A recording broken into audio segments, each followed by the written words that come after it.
होते हैं वो छोटे और बड़े नहीं होते हैं, आपने बना दिया है छोटा बड़ा, वो छोटे बड़े नहीं होते। तो नारद जी महाराज कहते हैं कि पता है हनुमान, मैं गया था भगवान के पास, मेरे नारायण प्रभु के पास गया था,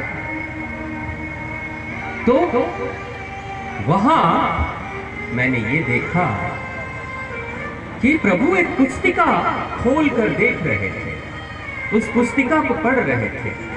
मैंने ऐसा देखा तो मैंने पूछा जिज्ञासावश कि प्रभु ये क्या पढ़ रहे हैं, क्या लिखा है इसके अंदर। तो नारद जी महाराज जब पूछते हैं तो भगवान विष्णु कहते हैं इसमें उन भक्तों का नाम लिखा है जो मुझे याद करते हैं, मेरे वो भक्त जो मुझे बहुत याद करते हैं, उन भक्तों का इसमें नाम लिखा है। बड़ी जिज्ञासावश नारद जी महाराज कहते हैं प्रभु क्या मैं इस पुस्तिका को देख सकता हूँ, क्या उन भक्तों की सूची को देख सकता हूँ। तो भगवान ने मुझे वो पुस्तिका दे दी, मैं सूची देखने लगा। तो हनुमान जी महाराज कहते हैं क्या देखा प्रभु आपने, उस सूची में क्या लिखा था। उस सूची में सबसे पहले स्थान पे मेरा ही नाम, यानी देव ऋषि नारद कहते हैं कि मेरा ही नाम सबसे पहले था। अच्छा, आपका नाम सबसे पहले, और बाकी और भक्तों के नाम थे, अनेक भक्तों के नाम थे, लेकिन पता है हनुमान, उस सूची में तुम्हारा कहीं नाम ही नहीं था। क्या भक्ति कर रहे हो, ये कैसी भक्ति कर रहे हो, तुम्हारा तो कहीं नाम ही नहीं था उस सूची में। प्रभु हनुमान जी महाराज मुस्कुराते हुए मौन होकर देख रहे हैं और मुस्कुरा रहे हैं। भाई हमें गिनती थोड़ी गिननी है, तो कहते कोई बात नहीं, तो तुम्हारी ये भक्ति फिजूल है। नारद जी महाराज कहते हैं ये भक्ति फिजूल है। अब नारद जी महाराज को बुरा ये लग रहा था कि इसकी वाणी पूरे ब्रह्मांड में गूंज रही है और प्रभु तक जा रही है, ये ना हो इस कार्य को बंद कर दे और मेरा ही नाम हर जगह पे चले। तो हनुमान जी महाराज कहते हैं प्रभु बहुत अच्छी आपने सूचना दी, लेकिन सुनो ये सब जाप वगैरह करना बंद कर दो, इससे कुछ नहीं होने वाला है। ऐसा कहकर नारायण नारायण करते हुए चले गए। हनुमान जी महाराज फिर से राम राम राम जाप करना शुरू कर देते हैं। कुछ दिनों तक लगातार जाप चलते रहता है। एक दिन नारद जी महाराज फिर से पहुंच जाते हैं भगवान विष्णु के पास। नारायण नारायण प्रभु। भगवान विष्णु एक पुस्तिका पढ़ रहे थे। फिर से जिज्ञासावश नारद जी महाराज कहते हैं प्रभु ये पुस्तिका कौन सी है, क्या वही वाली है जो उस दिन आप पढ़ रहे थे। नहीं देव ऋषि नारद, ये पुस्तिका दूसरी है। तो इस पुस्तिका में प्रभु क्या लिखा है। भगवान श्री विष्णु कहते हैं इस पुस्तिका में उनका नाम लिखा है जिनको मैं याद करता हूं। इस पुस्तिका में उनका नाम लिखा है जिनको मैं याद करता हूं। नारद जी महाराज कहते हैं प्रभु मुझे भी जरा दिखा दो, मैं भी तो जान लूं कि वो कौन लोग हैं जिनको आप याद करते हो। नारद जी महाराज जैसे ही पुस्तिका खोलते हैं पहले ही स्थान पे हनुमान जी महाराज का नाम है। प्रेम से बोलिए हनुमान जी महाराज की। यानी हनुमान जी महाराज वो हैं जिनको भगवान याद करते हैं, और नारद जी महाराज वो हैं जो भगवान को याद करते हैं। बड़ा कौन है। हनुमान जी महाराज को इससे फर्क नहीं पड़ता कि प्रभु के लिस्ट में, प्रभु की पुस्तिका में मैं बड़ा हूं या कौन बड़ा है, इससे कोई फर्क नहीं पड़ता। क्योंकि जो भक्त होता है ना वो इतना नीचे चला जाता है कि वो सबसे नीचे और सबसे पीछे चला जाता है।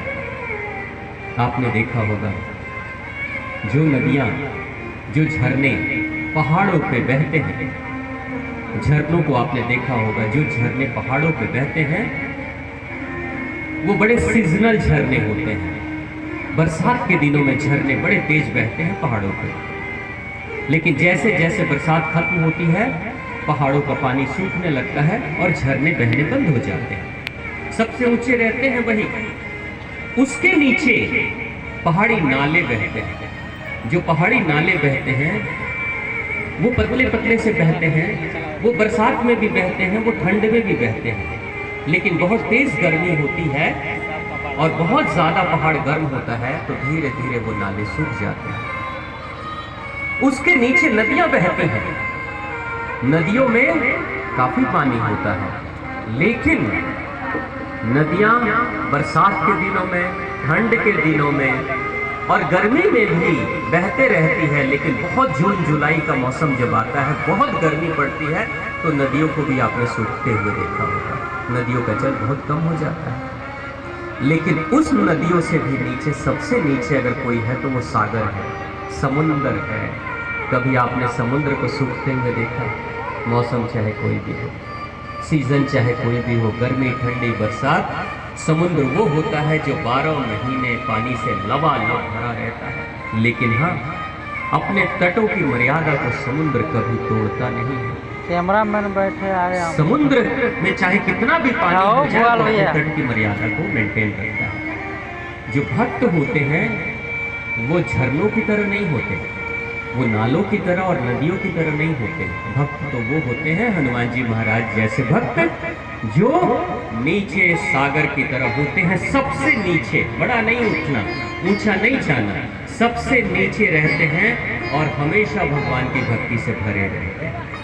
तो जीवन में कभी भी पूजा पाठ करें, बड़ा होने की कोशिश मत करें। आप सबसे नीचे रहोगे, भगवान की कृपा बहते रहेगी। जो झरने बहते हैं उनका भी पानी सागर में जाता है, जो नालियां बहती है उनका भी पानी सागर में जाता है, जो नदियां बहती है उनका भी पानी जाता है। सब मिलकर सागर को ही बढ़ाते रहते हैं, सब मिलकर सागर को बढ़ाते हैं।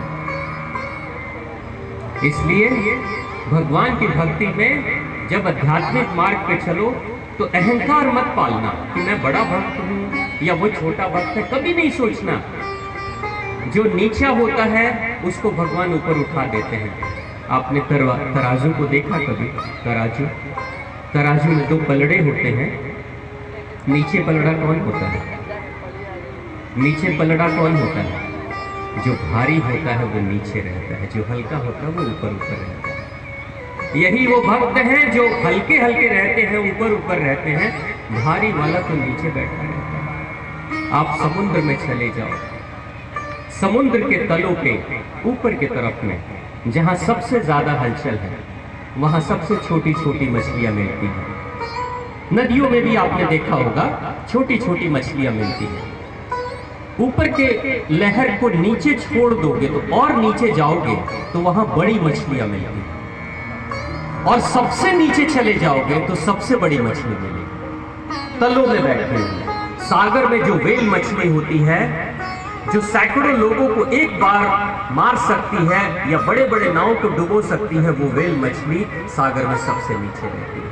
यानी तलों में जो बैठा है वही सबसे ज्यादा महत्वपूर्ण है। मोती कभी भी सागर के ऊपर नहीं मिलते, मोती तो हमेशा तलों में रहते हैं। यानी जो बहुमूल्य है वो नीचे रहता है। जीवन में कभी अहंकार मत बढ़ाइए, क्योंकि अहंकार बढ़ाएंगे ऊपर रहेंगे। और ये जो नदियों में जो मछलियां मिलती हैं, वो कौन सी मछली होती है ऊपर वाली?